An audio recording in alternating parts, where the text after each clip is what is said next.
Hey friends, welcome back to another episode of Between the Lanes, and we are so excited you're with us this week. And I'm telling you, this is going to be a really special, very unique one. I just want you to be prepared because we got something really exciting. Todd. Yeah, it's not your turn. This is the women takeover, so we're going to need you to get on out of here. I told you it's going to be special, and that is my cue to exit stage right. Enjoy this episode of Between the Lanes. Women Takeover. Woo!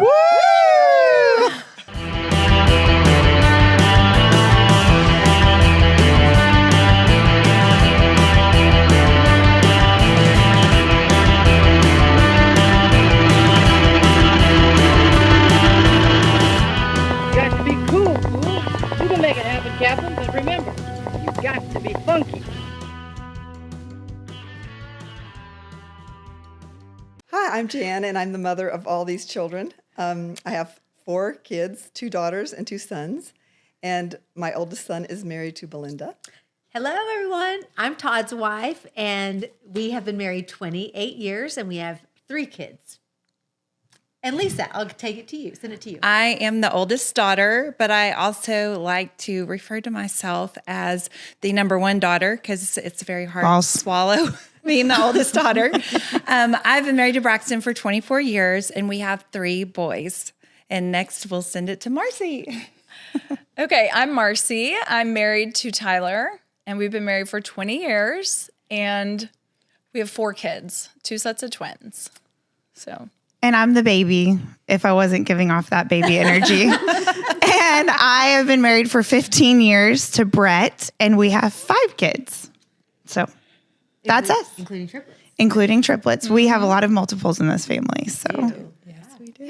Well, it's so fun for us all to be here together and to take over the podcast today. So I just know, since I'll kind of start off, being that I feel like I can't remember in my life not being in the family because 28 years of my life, I came in when I was 22. So don't do the math. But wait, that isn't even right. 8. Oh, it is. Yeah, it is right. Wow. Sorry. she doesn't do the math, you know? She doesn't want to do the math either. We all have So our I strengths. came into the family when I was 22. I was just really out of college, very young. So I can't remember adult life at all without being in this family.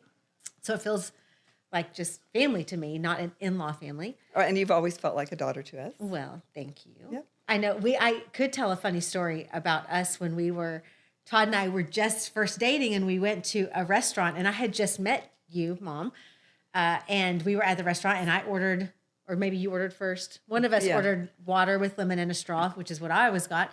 So we went around the table, and Jan ordered water with lemon and a straw. Came to me, I ordered water with lemon and a straw. And the waiter said, "Oh, like mother, like daughter." And we had just met. So it's kind of been that way. He was 28 prophetic. Yes, kind of 28 years. It's been, we're just very similar. But it's really been fun to be in the family that long because I have 3 sisters that feel like real sisters to me. So, but maybe I could throw it to you guys, being that you grew up in this family, but you had to welcome. Okay, that actually makes me think of a funny story. Marcy, do you remember how we first met? AOL Instant Messenger. Yes. Oh, that's dating you. That is dating you a little bit. Okay, tell what happened. From your perspective, I'll share my perspective, but Was it Christmas or yes, Thanksgiving? it was Christmas. And I guess we were home with our families, and I got on to message Tyler because that's how you talked back then. And I guess it was Lindsay that was messaging me. But it was signed on to Tyler's name. So she thinks it's Tyler? She thinks it's Tyler, but I'm messaging her. So sassy. And I can't even remember. I feel like it was... I said something like, "This isn't Tyler," or something like that. And she said, "Oh, I'm sorry, this is Marcy, but you probably already knew that." Because her name was Marcy Moo. And so it was like very obvious it's Marcy. And I go, "No, he's never mentioned you." Lindsay! Oh, wow. And Tyler was very mad at me for saying that. Rightfully so. He was like, "Yes, I have." And I was like, "She needs to know. It is not all about her." This is how it is coming into the I know. So welcome. welcome. Well done for sticking with Thank you. Well, and I remember meeting you, Belinda, for the first time. I went down to Baylor to see to visit. I was still in high school, and so Todd arranged for me to stay at Belinda's apartment. And so I had gone to bed, the night before. In the morning, I wake up to being greeted by Belinda with not just a, hey, good morning. It was a, I'm going to come on the bed, roll over you, welcome you. It was the most like in your space kind of greeting. I love her personality, but I was thinking she may think she knows me better than she does. But it was so purposeful because I could tell that, like you're a little bit, when you're meeting someone, it's like, okay, I'm getting to know you like normal people. And I'm not normal people. And I was like, oh, I'm breaking this girl. Like she's going to become like my best friend. My new best friend. So I did. I came and woke her up by jumping on the bed, waking her up. Lisa, good morning. And I think at that point she was actually really praying that I was not the one for Todd. Yeah, I was going to say, did it end up backfiring actually on you? Yeah, I don't think, but 28 years later, it's still conversation. It's still a warm and fuzzy memory. I love it. And honestly, that is what has been so fun over the 28 years is there's not really a ton of similarities we have personality-wise, yet for easily, I would call you one of my dearest and closest friends, not just a sister-in-law, like literally friend. But if you really break it down, we don't have similar personalities, which is, I think, what's so sweet about this family. And what we do is we commit to loving each other and we commit to spending time together. So then all the differences become celebrated instead of something that is frustrating or annoying. Well, I can tell a quick story. When Todd and Belinda started hanging out because they weren't dating, perish the thought, they were just friends. I made the mistake of saying, who are you dating? But anyway, they had just become friends. And Todd said, I really like this girl. I mean, she is really, really cool. And she really loves the Lord. And I was like, oh, okay. Well, I like that. And he said, I made a list in 7th grade of character traits I would want in a wife. And she has all of those traits. And given that firstborn energy. Instead of thinking you and the Lord made this covenant, I was like, in 7th grade, you still have a piece of paper that you still are looking at in college? Like, that blew my mind that he had even been so intentional. And sure enough, she was the one. She is the one. What's funny about that is when we got engaged, he actually had, because he used to write and play songs or whatever write songs. And he wrote a song called "The List" and he played it for me when we got engaged. We got engaged, we went into a limo, and then he had a cassette tape. That's how old we are. And he put the cassette tape in the limo, and he played "You Are the List That I Prayed For" was the name of the song. And it was all about this list that he wrote in 7th grade, which is so sweet. I don't know if today he would say that I meet all False. And more. 28 years later, I think he's like, I need a new list. There's some things I should have added to that list. If only I'd known. I love it. Anyway, and then, so really how some of the family went whenever. So I got married, then Lisa and Braxton got married.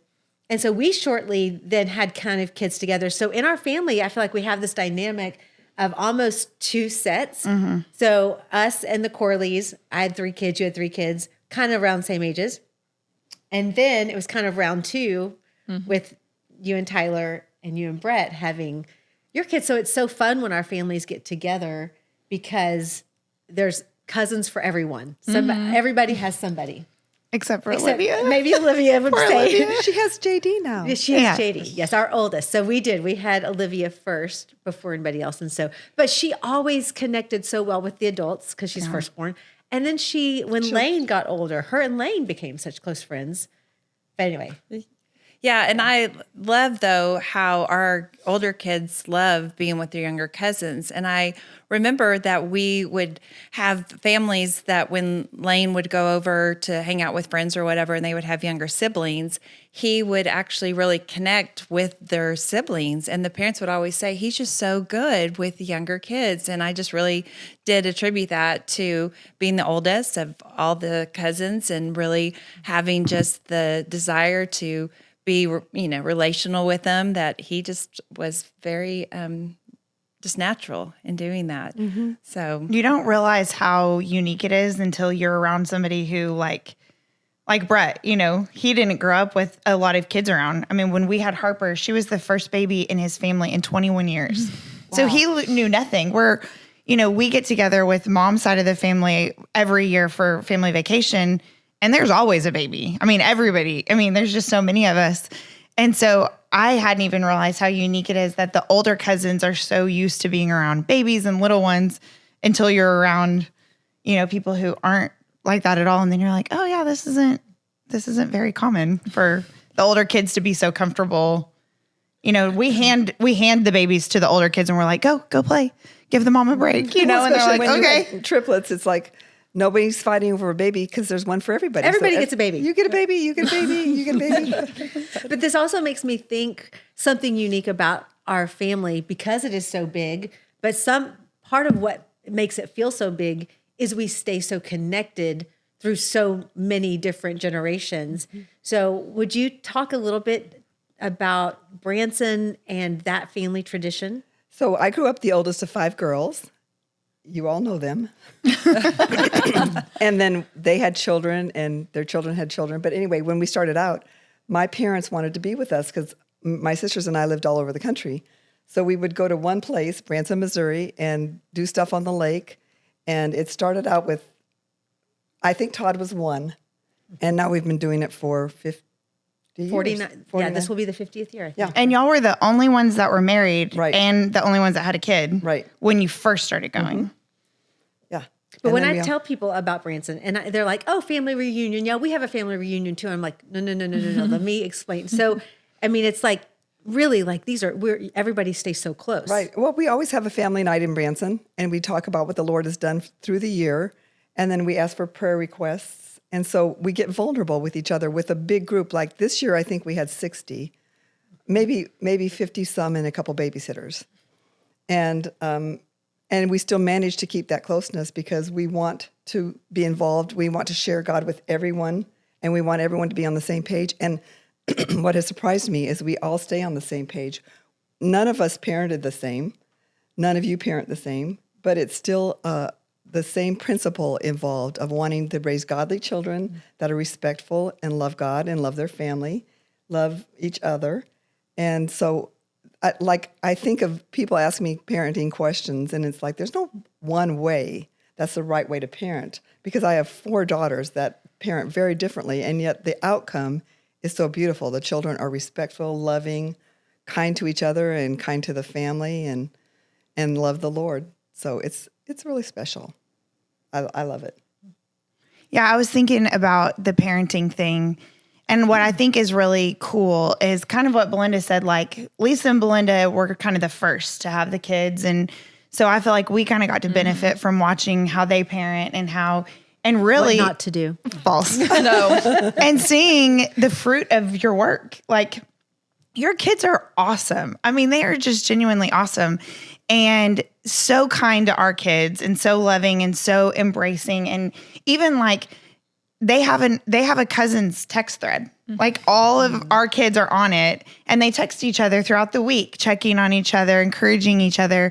And I never told them to do that. You never, but it's just something that's in them. And it's really been because the older cousins, and I feel like I've just got to benefit a lot from watching how y'all parent and then getting to ask questions like, well, why did you do that? Was there any mistakes you made or things you wish you would have done differently? And seeing, one mom taught a Bible study years ago that I went to, and she talked on parenting. And I mean, I was raised by her. So you would think I would know her parenting style, but I never knew how intentional your parenting was. And now being a parent, I'm like, man, it's hard to be that intentional. And so even like you talked about language, one thing that you shared that I was like, that is so good, is you said, we never told our kids they couldn't hang out with a certain kid because that kid was bad. But we put it back on our kids to be like, you're the influence. So you be the influence. So when you're with that kid, you aren't being the influence. So we're removing you until we see that you can be stronger and you can do what's right. And I knew that because you've said that, but I didn't know how intentional your language was behind it. And I was so like impressed and I was like, I want to do that because it makes the kid rise up to your expectation instead of, because we all know your kid's going to go back and be like, my mom said I can't hang out with you because you're bad. It's like the worst. But when you make it about your kid, it's like, no, it's you. You can lead. You can rise up. You can do this.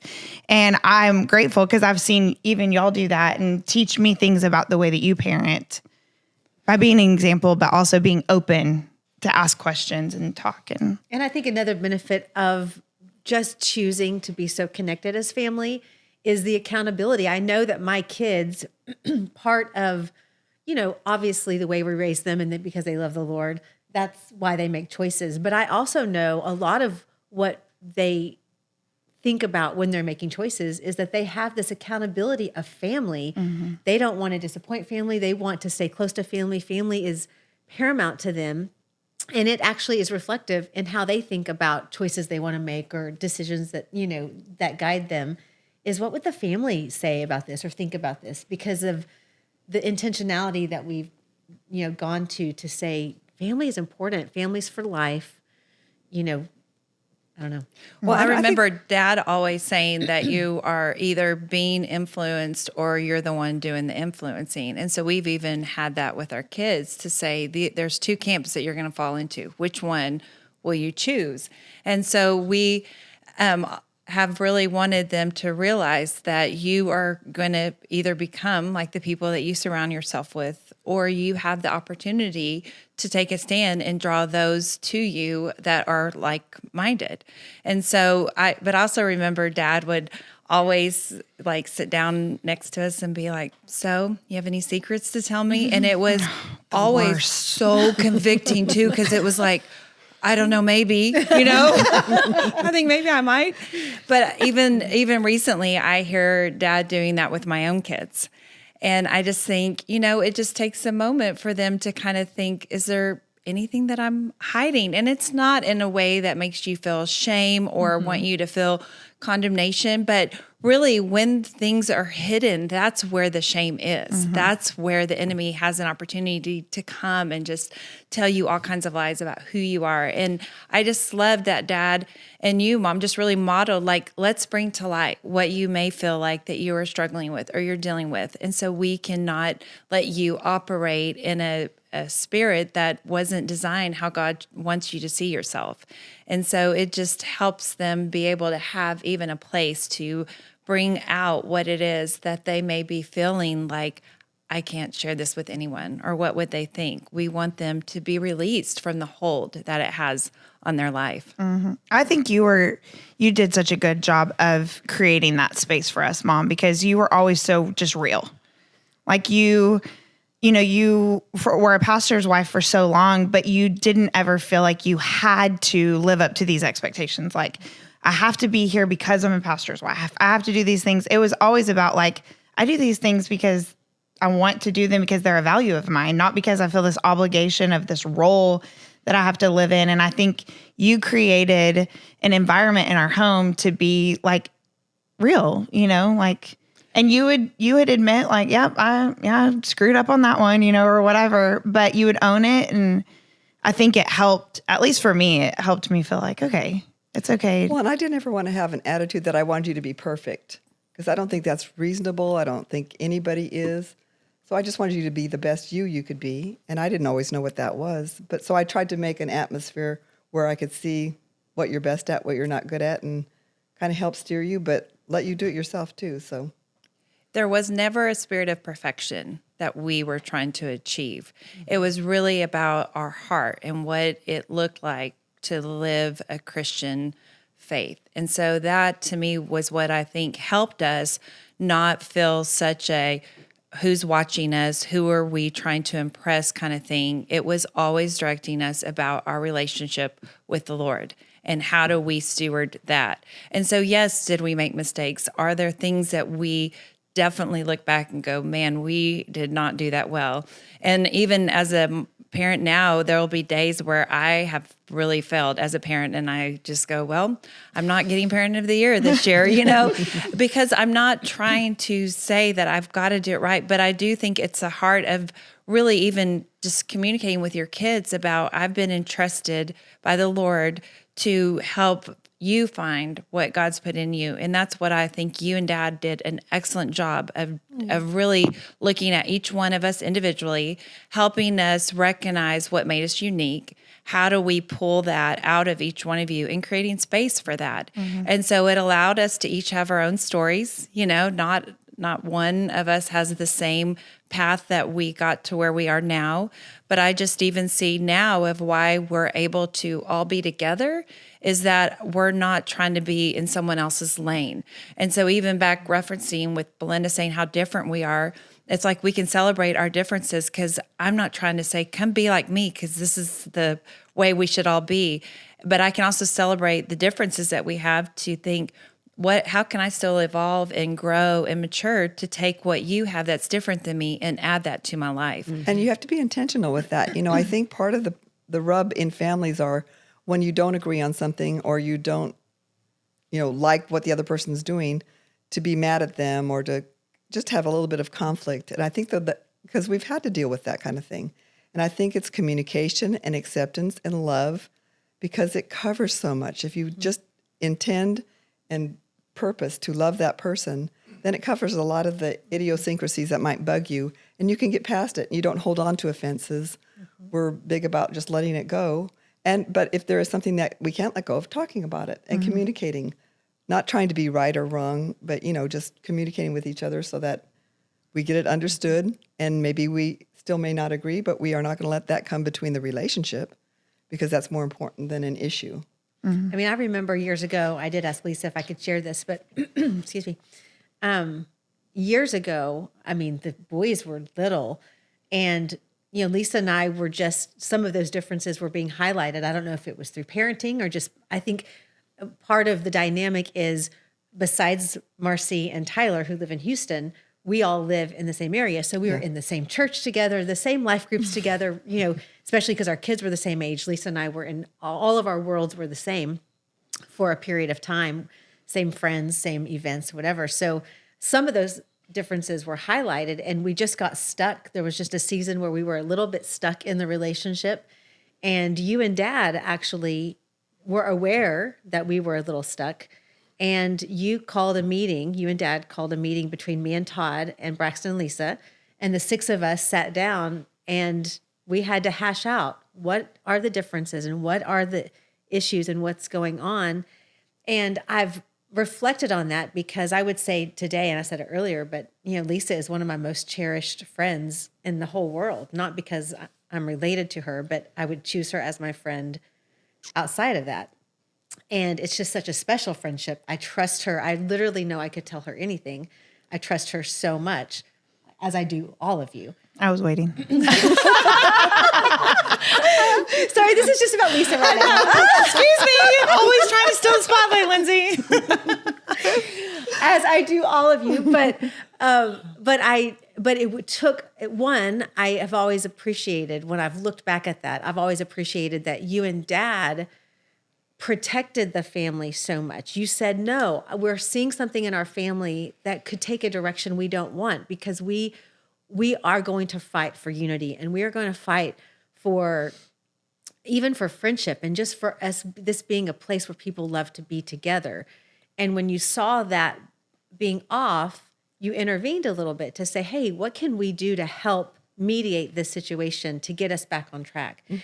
And it wasn't this big thing. It was just this one meeting. And by the end, we're forgiving each other or whatever needed to happen. Both of us actually can't remember a whole lot about it. But I think that's a good sign. We were trying to remember how did it, but all we know is the end result was we built upon that. And that was years and years of building upon friendship and relationship where it's just this beautiful friendship now that with trust and cheering each other on. I think some of the differences could create a scenario of competition, mm-hmm. which it really never was. And then it became, oh, we're different. So I celebrate all that you do and you celebrate what I do, that kind of idea.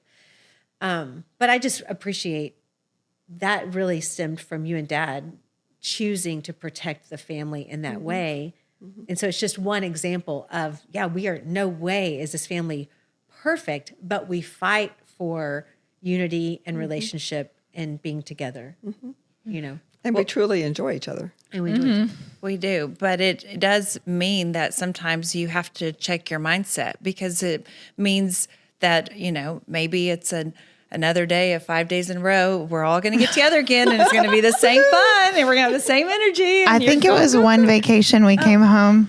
Oh, come on. Okay. She knows. Admit it.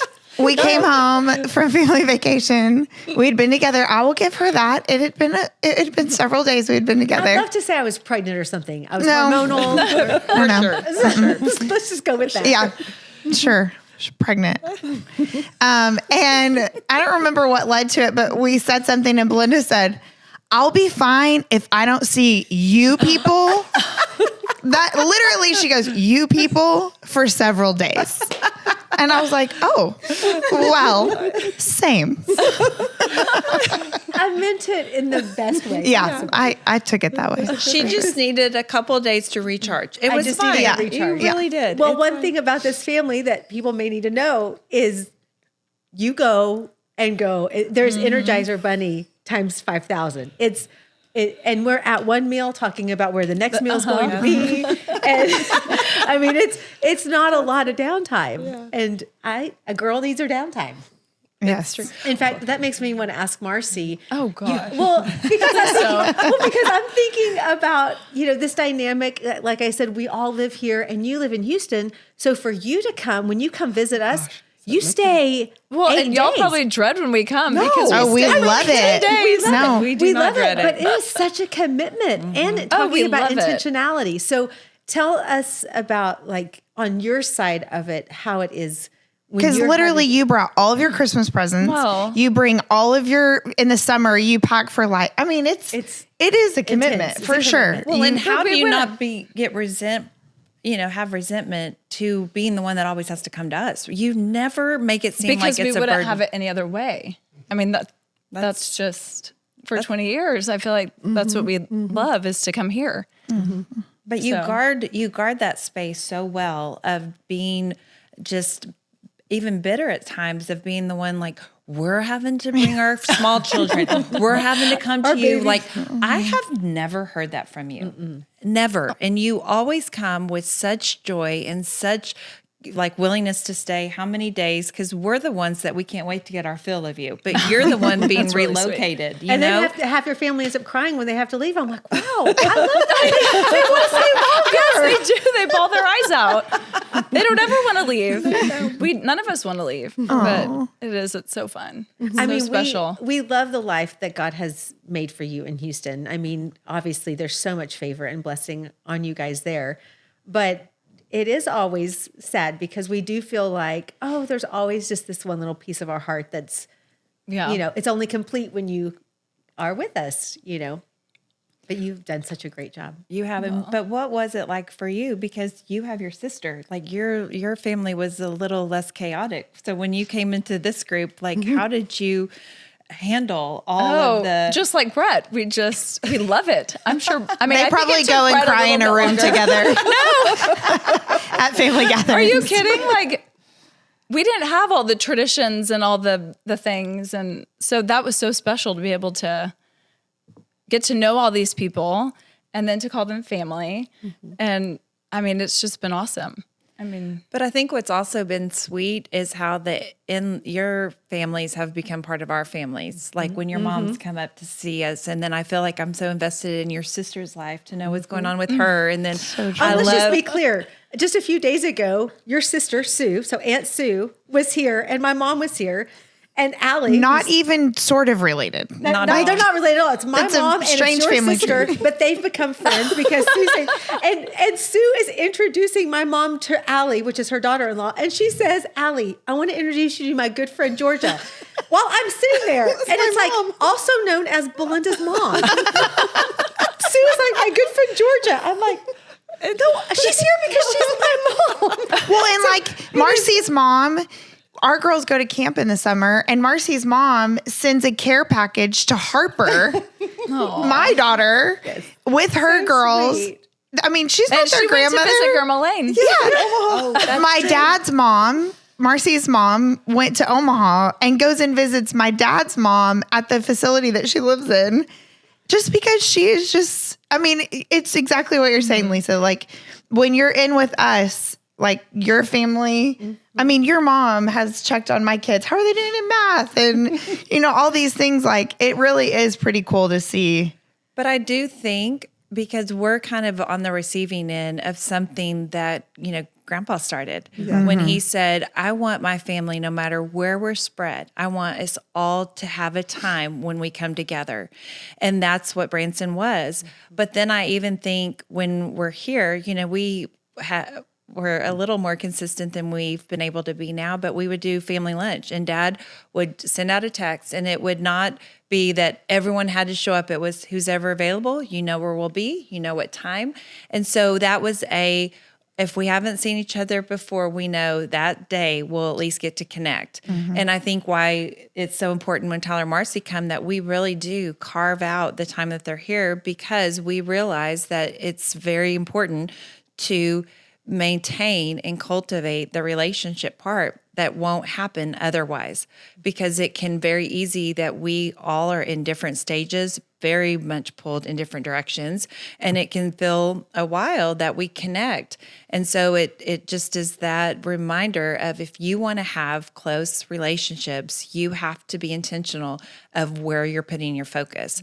And if my focus is in my family, then I'll be very intentional about building those relationships. And I love that my kids even recently were like, we haven't done our family lunches on Saturdays in a while. And it's as part of that they're missing, that they love.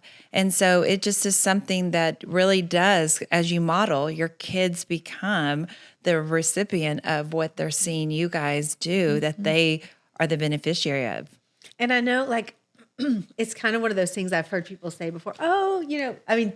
If you're kind of, if you've been around us, maybe through our church involvement or whatever, it's kind of where the lanes go.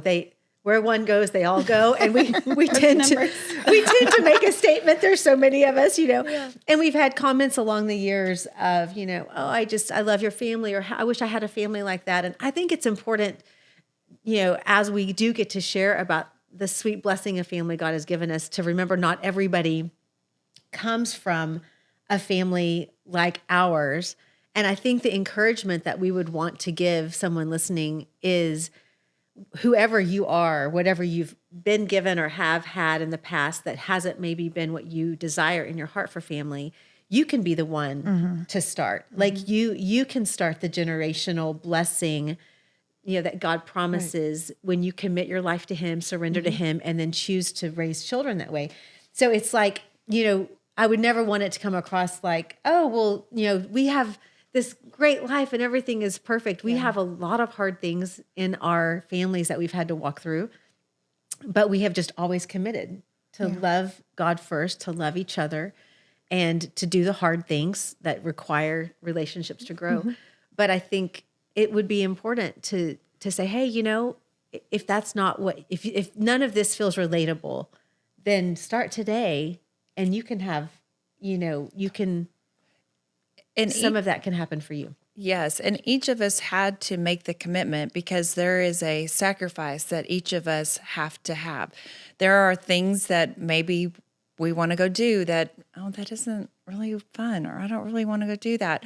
But because it's what majority of the family does, it's like, okay, I'm going to realize it's not my thing, but someone else may want to go do it. Or there's a financial part of it, because we're doing a lot of things in a row, but it's like, I want to invest my money in having us all be together. So you have to maybe also realize, like, there's going to be things that you have to recognize about yourself, that I may not always have the best attitude, or it may not always be about what I want to do. But when I'm looking at the whole group, it's like, that's where my focus is. How do I make it work for everybody as a whole?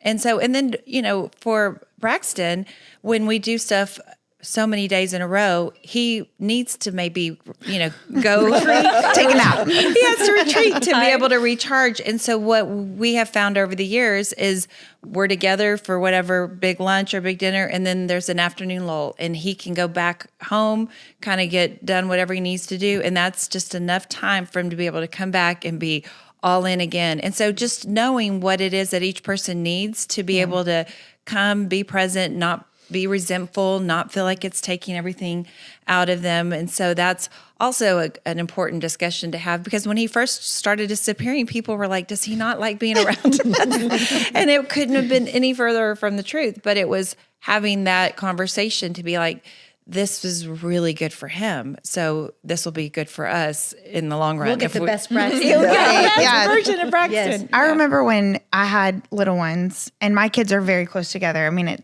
doesn't hurt that I had 3 at one time. But I think Harper was 4, the triplets were 2, and I had just had Hunter.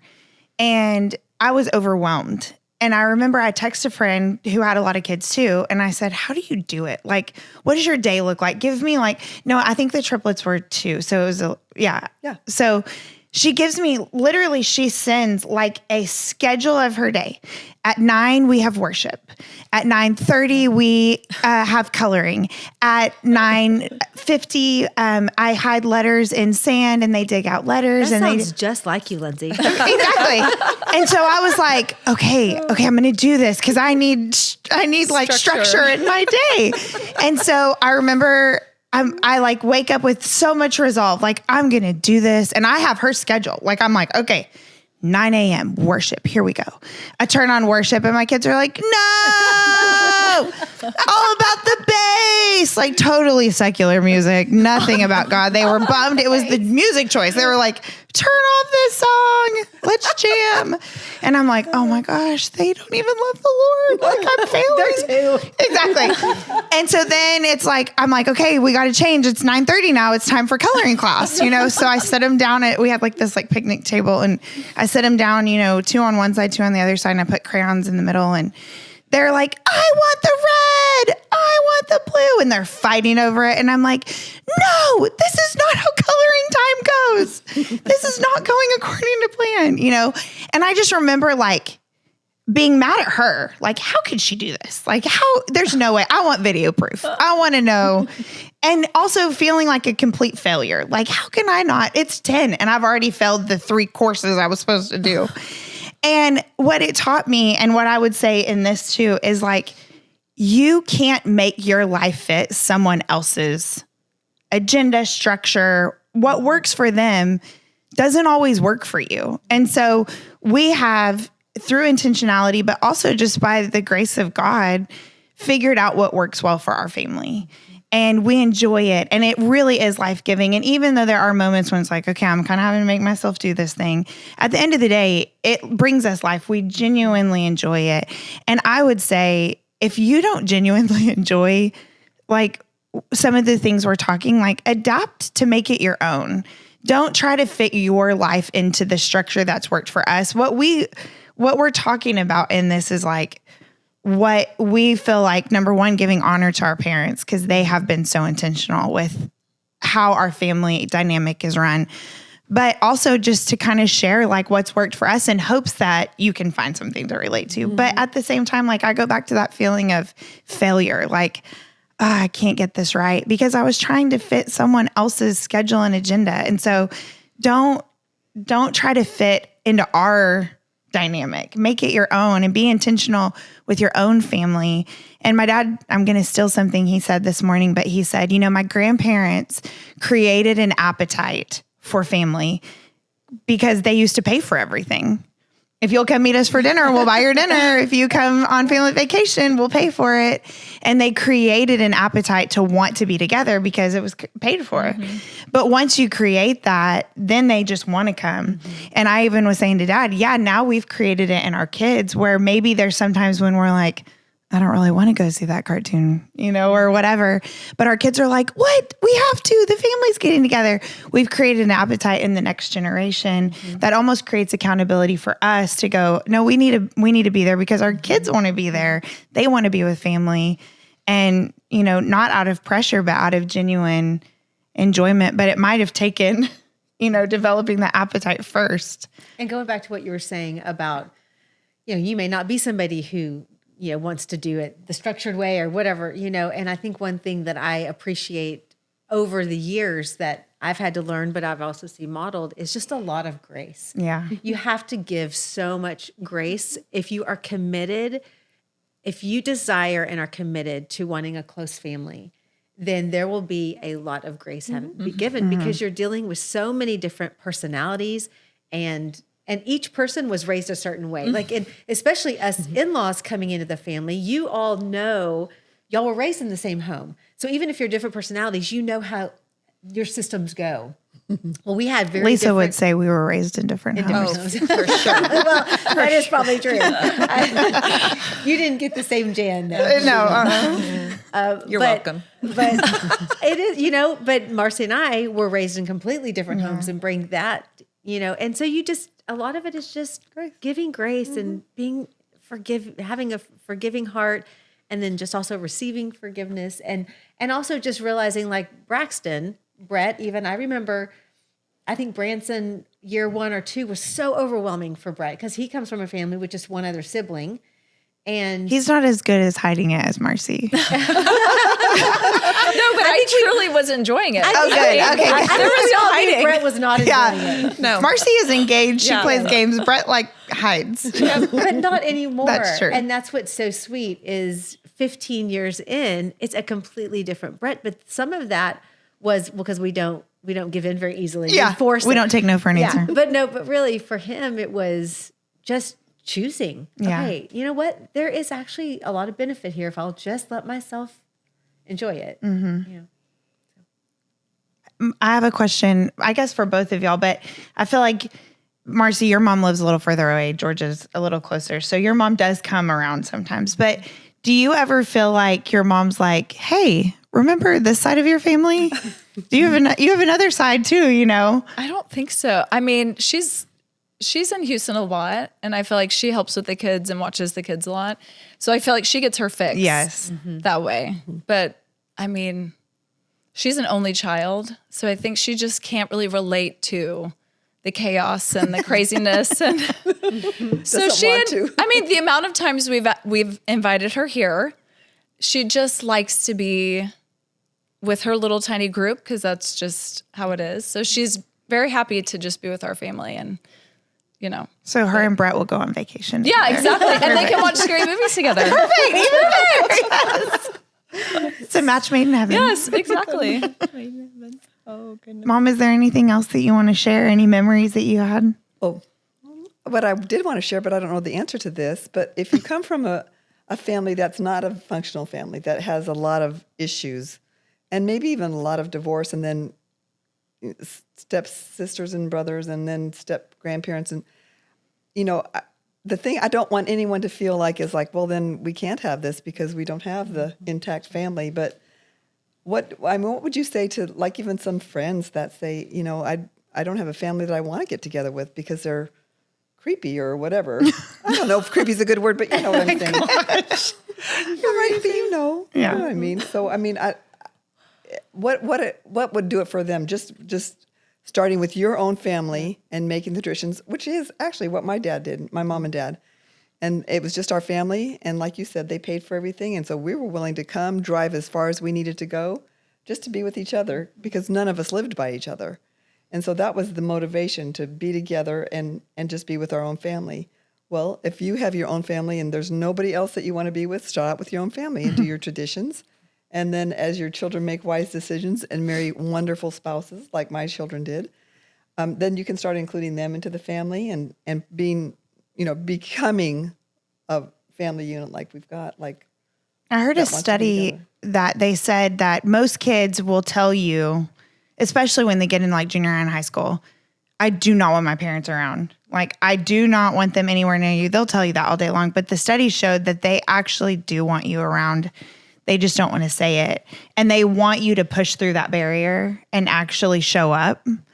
And so I would say even to that, like, there's a lot of things in my life that I want to happen, but I don't take the active steps to make them happen. And this will not happen. I've learned that. You and Dad were so intentional. Grandma and Grandpa were so intentional. It takes intentionality. And so you wanting it is a great first step, but you actually have to make it happen. And you may have to insert yourself in your kids' lives more than you think they want you to be in, or you may have to force them, no, we're going to have family nights whether you want to go with your friends or not, I don't care. We're having family nights. No, I mean, there were a lot of Saturdays that there were other things going on, but we made it a priority to get together as a family because we wanted to see each other and we wanted to make that a value. But you have to do more than just want it. You have to take steps to make it happen and be intentional and almost like risk being the bad guy a little bit and making your kids forego things they may want to do that's different than that, whatever, our family's getting together. And so we're going to do this thing. We're going to make it happen. And also, I think remembering that building takes time. So it might not, you might not see all the fruit of it right away, because if we really think about where we sit today, this goes back 50 years. I mean, this, like if you were talking about when the first, at least Branson was, but it's just, somebody might get discouraged because they don't have that kind of family now, and they're looking at their kids and thinking, well, I want this. Well, you can, but you might not really sit where we're sitting and seeing the fruit of all that for decades, but you still have to start today and just be intentional and consistent to do with what you have and steward what God's given you in the little, and then it will grow. But I think sometimes in our society, we want things right now. We want it to all be changed and better. And it's like, okay, if you don't have a situation right now that feels that way, it just may take some time, but just keep going, keep doing it.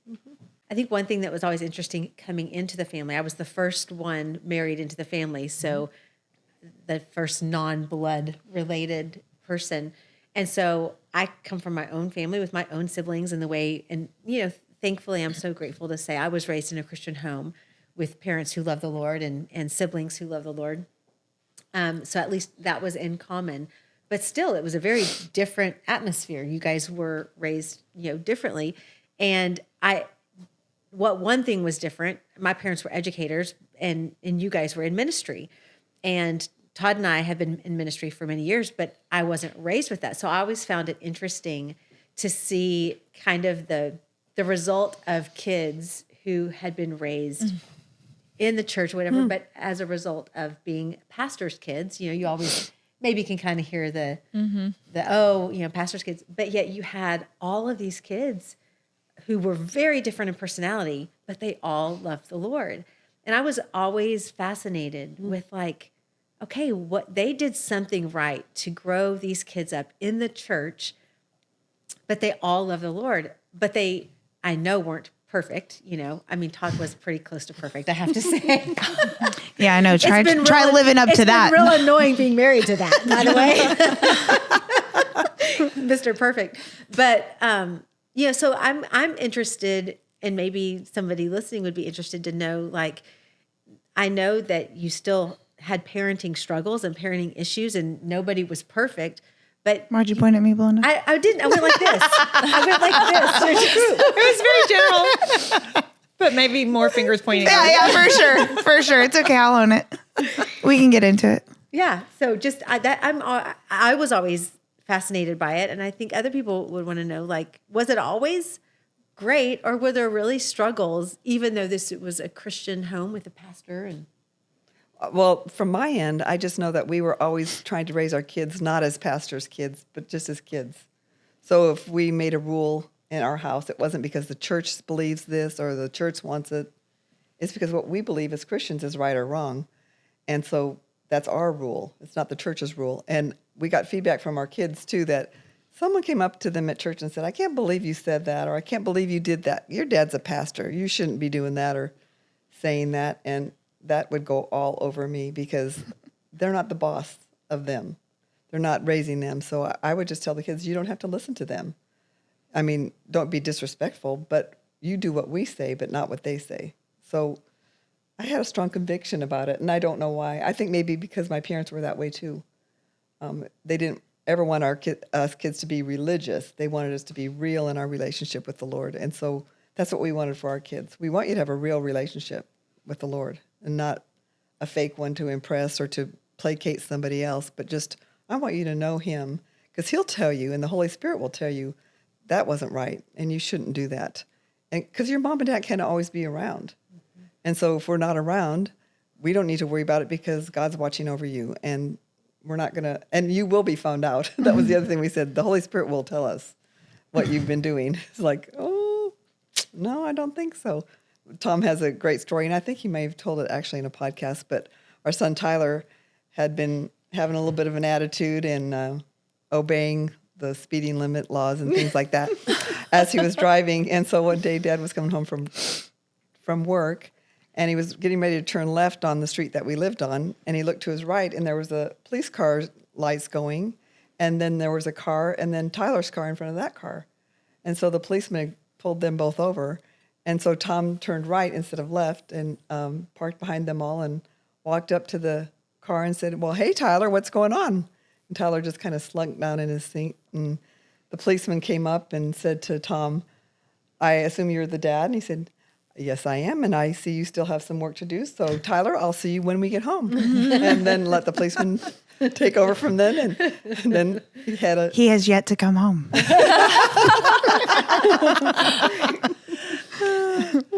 But that's the kind of attitude that we had, and I know that you guys do too. We don't want to raise robots or puppets or kids that act like they love the Lord or act like they know what's right, but don't do what's right. And I want them to be real and have a real relationship, and I can't have that for them. So I want to encourage you to have your own relationship with the Lord, because He will do a way better job of parenting than I will. I mean, I think for me, I probably was the one who worked out my salvation the most in our family. I love it.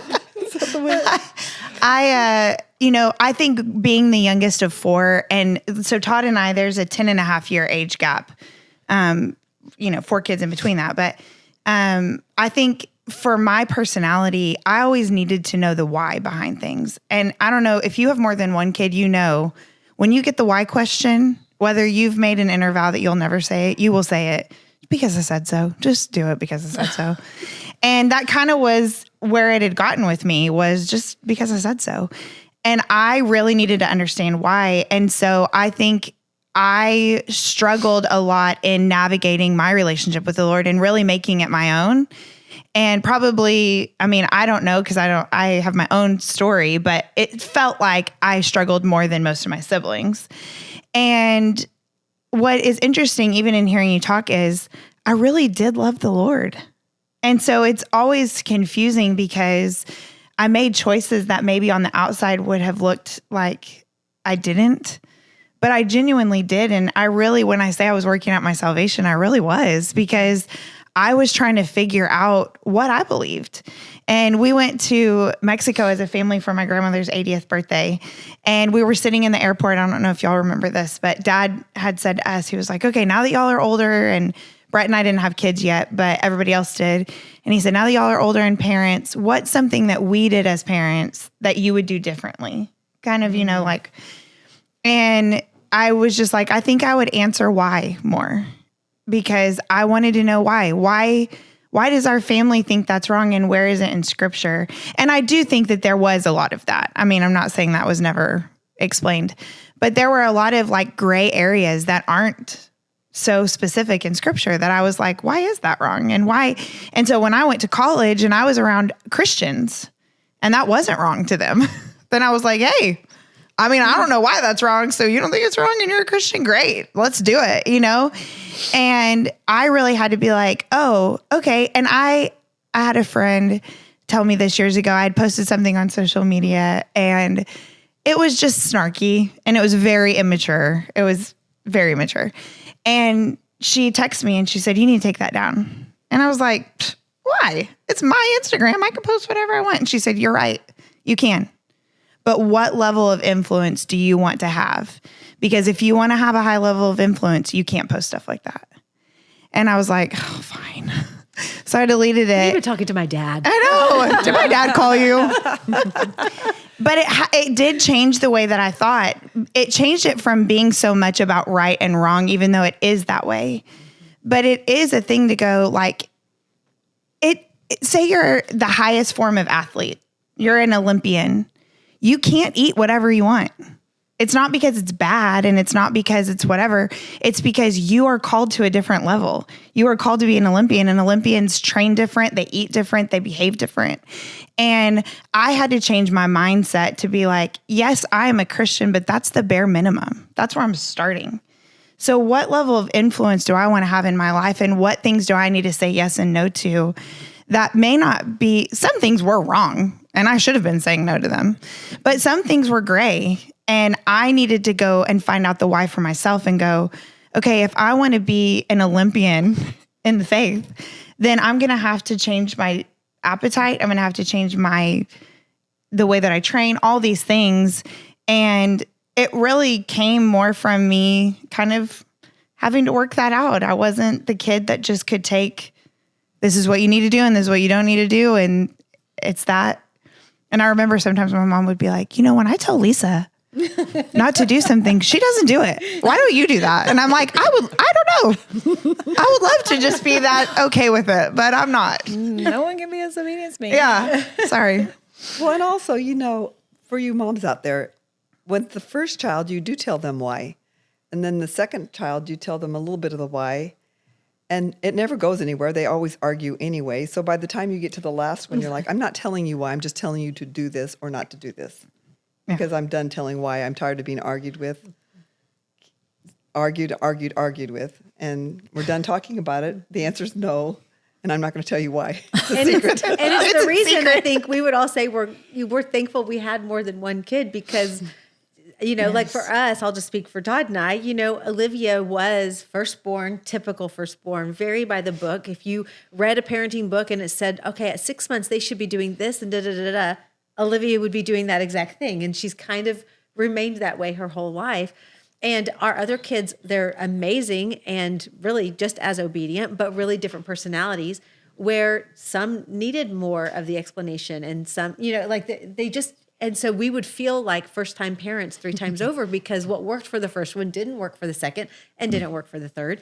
And I think you have to realize that, you might feel like you're consistent because I will say we have done the same thing with all 3 kids, but we've gotten 3 very different results because God made them so unique and individual.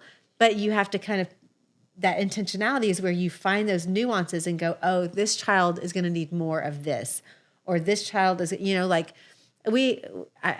Harrison, I would say, when I realized there was a shift from the attention he needed from me versus the attention Todd needed to give him. When we realized that, and he became so connected to Todd as that kind of only guys in the house kind of thing, we saw him really develop more.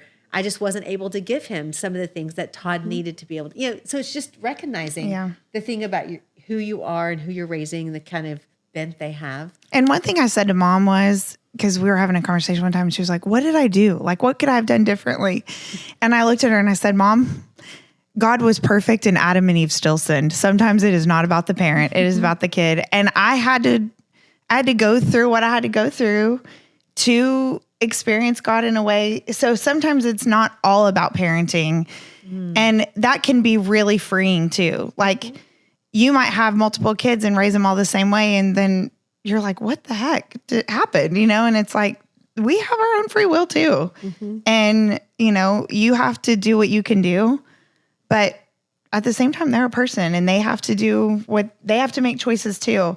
And that's where I have to own it. Like I had to make choices and deal with the consequences, And so often as parents, we're trying to play this chess match of what can we do to help protect our kids and set up things where they have this very protected life, have nothing go wrong. And that's not doing any favors. And then that's also putting so much pressure on us to be everything that they need and to do it all perfectly. And that is not realistic. And so I do think when you have different kids all needing something different, it is just a reminder of like, without the Holy Spirit, like I cannot parent this child the way they need to be. And what things do I need to release into God's hands to say, Lord, I have to trust that you're going to work this out with them.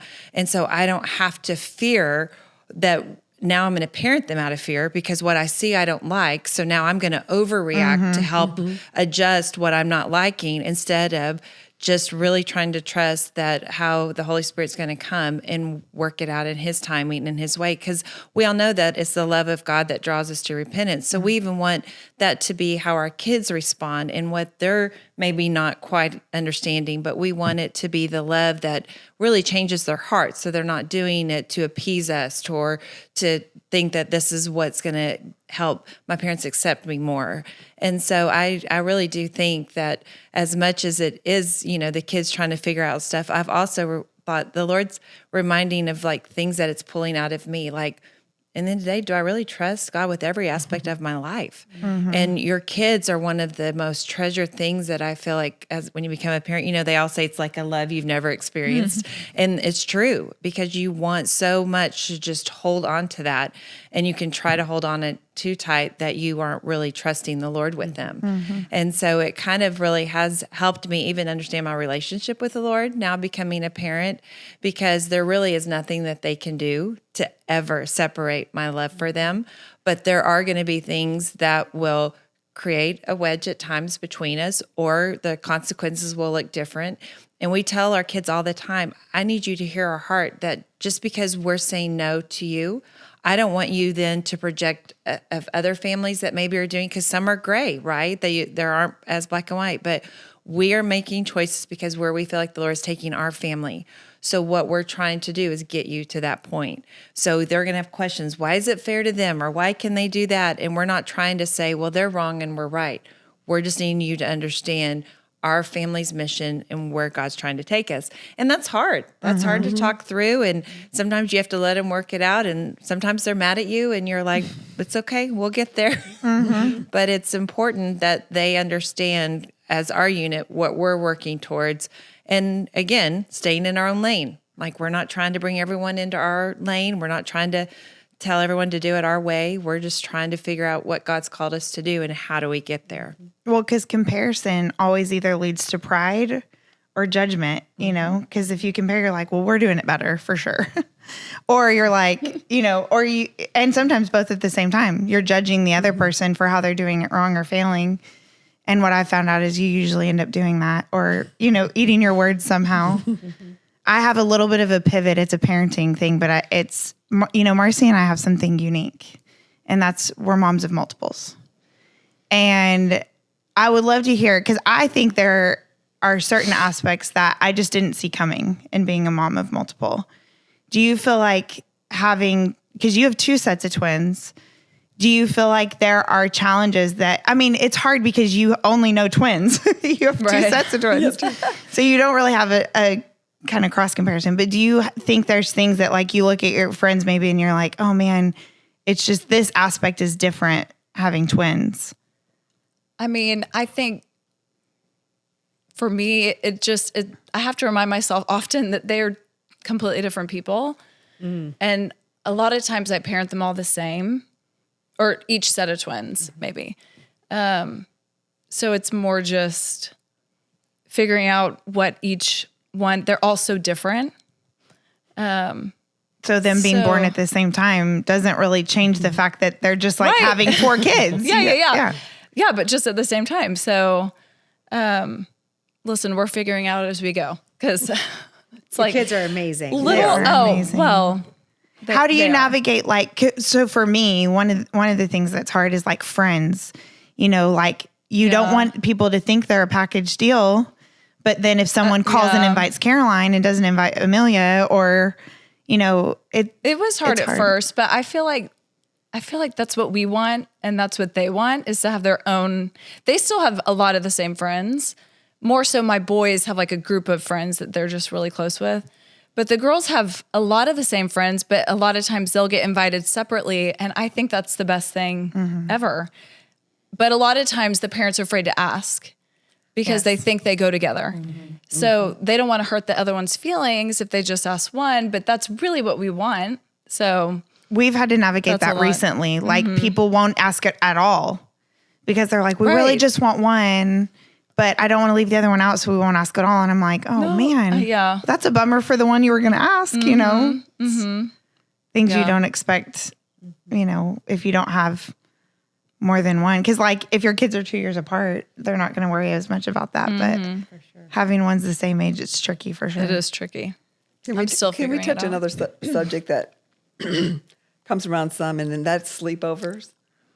And, I've been reading some stuff and seeing some stuff online about, if a family has older children, you don't let your younger kids have sleepovers. And I've always been kind of like, be careful, playing till I would let my kids stay till 10 or 11, but it's like, and then I'm going to come and get you, because I always feel like bad things happen after 11, after 12. Yeah. They're going to get into some kind of trouble or whatever. As a person who got into trouble, bad things happen at any time of the day. I'm just saying. I'm just keeping it real, people. I'm just keeping it real. I don't believe you. So. It's not like some magical bad thing starts happening at 11. The parents go to bed and then the children are ruling the roost. So I used to pick kids up unless I really knew the family well and I saw that it was a good, the kids were getting along and all the things. One of Lindsay's friends had a dad that would call the kids. What time did he call? Like about 9:00 and ask how they were doing, if they needed to be picked up or if they felt comfortable spending the night. And I think that's a great idea. I mean, they had a code word. He didn't really, say it like that. Yeah, he didn't say it like that, but they would give the code word and then he'd know to come get him or whatever. And I just think in parenting, we need to also be aware. You don't just let your kids go spend the night with just anybody because you don't know what their family dynamic is. So they can play together all day. They can play in the evening, and bad things can happen at any time, no doubt about it. But as far as not spending the nights, I think it's important to, until they're of a certain age that they can really speak for themselves, I think it's important to keep the kids at home. And especially today. I mean, I hate to say it, I sound so old saying it, but our world's just different than it used to be. Growing up, I know bad things have always happened, but it does feel like you want to be a little more protective of kids today. There's just so many things. And we didn't have an absolute zero sleepover rule. Yeah, it just so happened that Harrison, we have some friends that are like family, lifelong friends, that are kids. And so, those were a safe place for my kids and then, family. But, the random kid from school, if we didn't know the parents at all, and even with like the really close friends or whatever, if maybe they were going to sleep over or whatever, first I always loved it to be at my house if I could, but if there was an older sibling, I would want them to be gone. Like it was always like, okay, I don't want any of my kids to sleep over where that family has an older sibling in the house, so there's a navigating. So we weren't like never, it can't happen, but super, super, super controlled environment of who it was. And, Mom and Dad they still do this, but y'all weren't the fair parents. My mom used to say to me, there's only one fair and it comes in September. And if you keep complaining, you're not going to that either. Oh, so that's drive me Dad crazy. used to say that to me. Yeah. It was like they were together.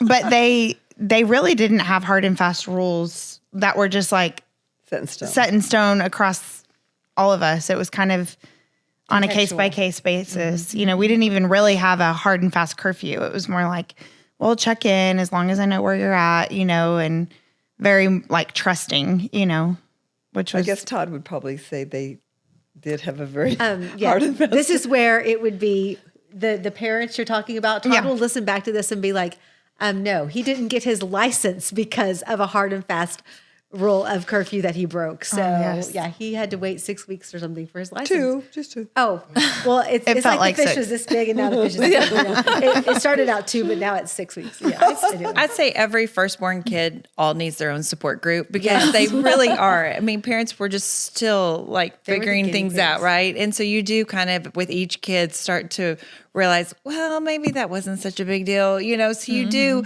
in some way, it's like the core value is still the same, but maybe the approach that you take to it does look very different. So I will say your youngest is your first grandkid. Yeah, exactly. Just give it to her. I know she didn't have it first.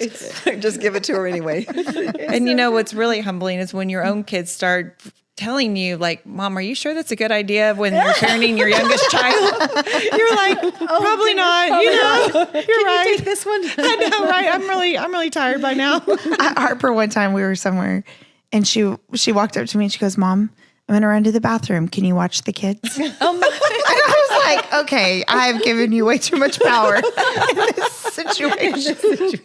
Or I've made it seem like I don't have any control. I'm not sure which one. That's hilarious.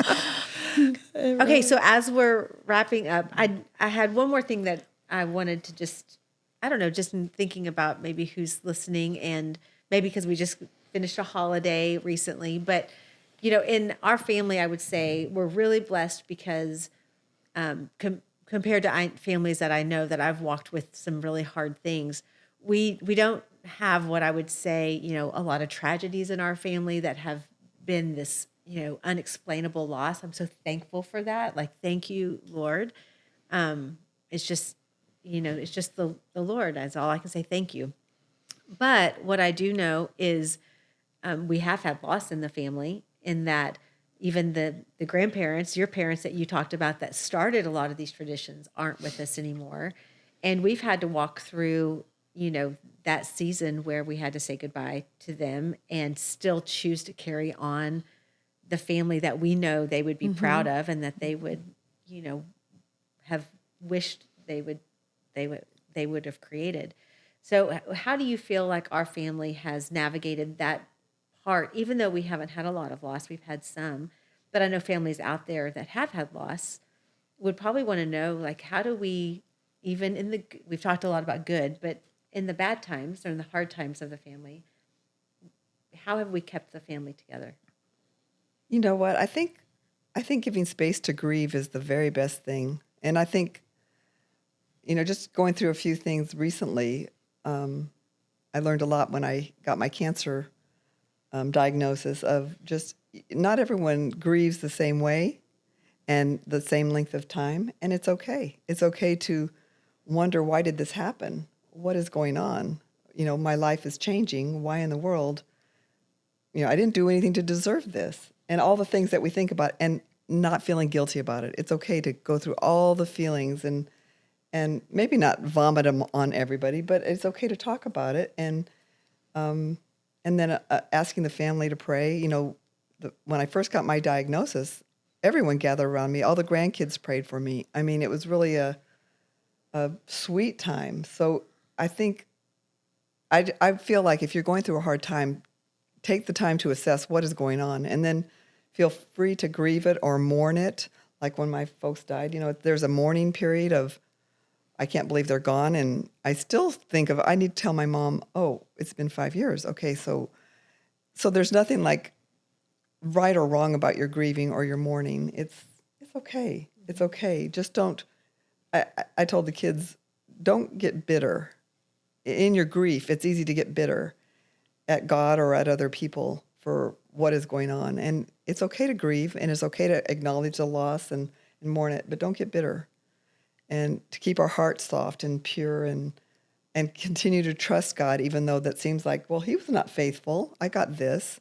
Okay, now get over yourself and go on with your walk with him.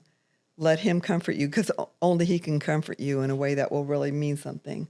Other people can say things that are very helpful, but only the Lord can really make you feel peace that passes understanding. Like, there should be no reason I have peace, and I do. I think our family, because we are so close, we've created a space where we can kind of lament and be honest. And I even remember, like, one thing that Lisa said to me that just meant the world to me one time is we were in your old house, and I had, I'd come back from college, and kind of, there was just a whole process of, wow, like, you made some really bad choices, and it was kind of all coming out. And Lisa looked at me one day and she said, I just wish you'd have talked to me, because I wish I could have been there for you. And it wasn't a judgmental. It wasn't like, I wish I could have told you how wrong you were. Or I wish I could have. It was like, I wish I could have just been there for you. And it reminded me that it's okay to be messy in our family. It's okay to be upset and be mad and be honest. And you need people that can handle your messiness. And what I've realized, even with my kids, you cannot meet emotions with logic. So if somebody is sharing their emotions with you, as messy as they may be, do not try to reason with it, because there isn't. It's just how you feel. And half the time you know that you're wrong in feeling that way, but you just feel that way. And you just need somebody to say, I'm really sorry. I'm so sorry that you feel that way. Or I'm so sorry that happened to you. The cool thing is even in our family, I feel like when we've gone through hard things, we aren't feeling the same thing on the same day. And I kind of think it's the beauty of the Lord. It's like when I'm really mad, Lisa's probably having a great day. And I can be like, I am so mad. And she's like, girl, I know, I'm so sorry. And then I'm having a good day and she's calling me lamenting or Belinda or Marcy or whoever. And I think the Lord does that so that we can carry the burden with each other. Mm-hmm. But I think where you get better is you hold it all in. Or you think, because for a long time I thought, I can't tell my family what I'm going through because everyone's perfect. Mm. And it was so freeing to me. I remember Dad would walk up to me on holidays or whatever and go, I'm just so proud of you. I just love you so much. And the first thought I had in my mind was, if you only knew, you would not be saying that to me. And then he knew everything. And he continued to say that to me.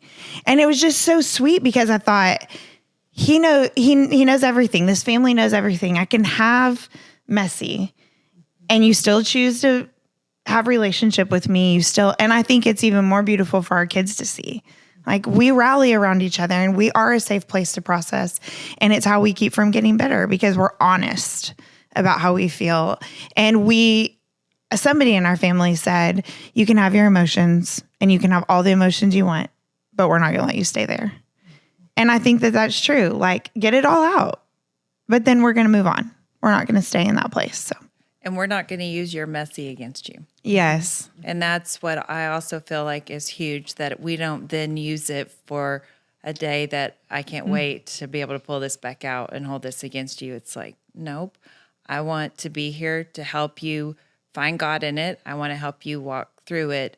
But then I'm going to also help you not go back to it because that's not who you are. That's not where you're staying. And so I think that also says a lot too, that it's even for Belinda and I, the conversation we had years ago, it's like we weren't holding on to it to wait to come back. Like neither one of us can really remember. We just remember there's been forgiveness that we don't even think about it. Mm-hmm. And that's to me what is huge that you continually have to do. Forgiveness is a choice.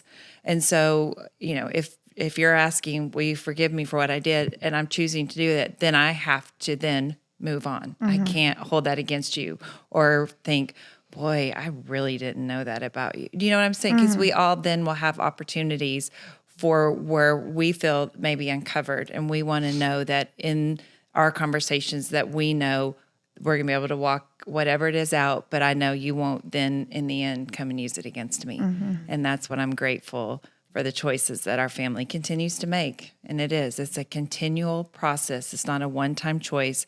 It is a continuation that we say, this is who we want to be. This is who we are.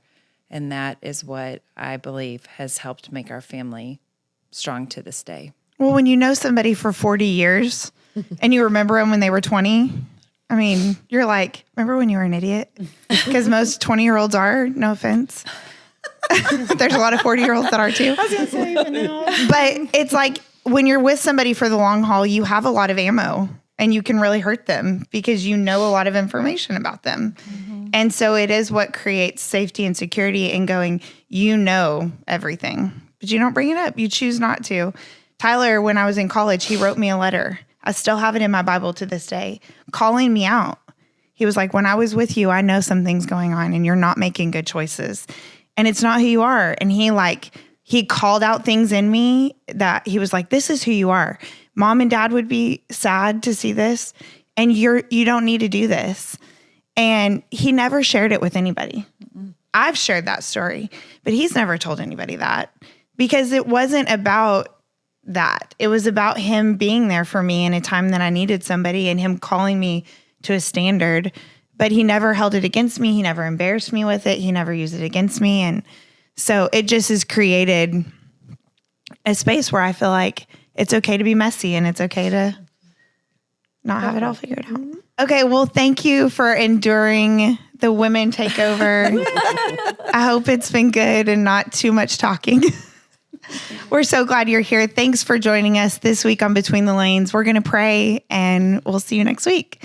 Lord, we thank you so much for who you are and what you do in our lives. And God, we pray that today, as people are listening to this, that they would find something in it that is a nugget from you, God. I just pray that you would speak to hearts and that you would unlock and just create freedom in areas and wisdom in areas. And God, just do what only you can do. I pray that you would bless every ear listening, every eye watching, every family represented. Be with them, God. Thank you so much for this time. And I pray that the blessing and favor of family would be on every family. In Jesus' name I pray. Amen. Amen. Bye. Amen. We did it. Way to go. I didn't cry either.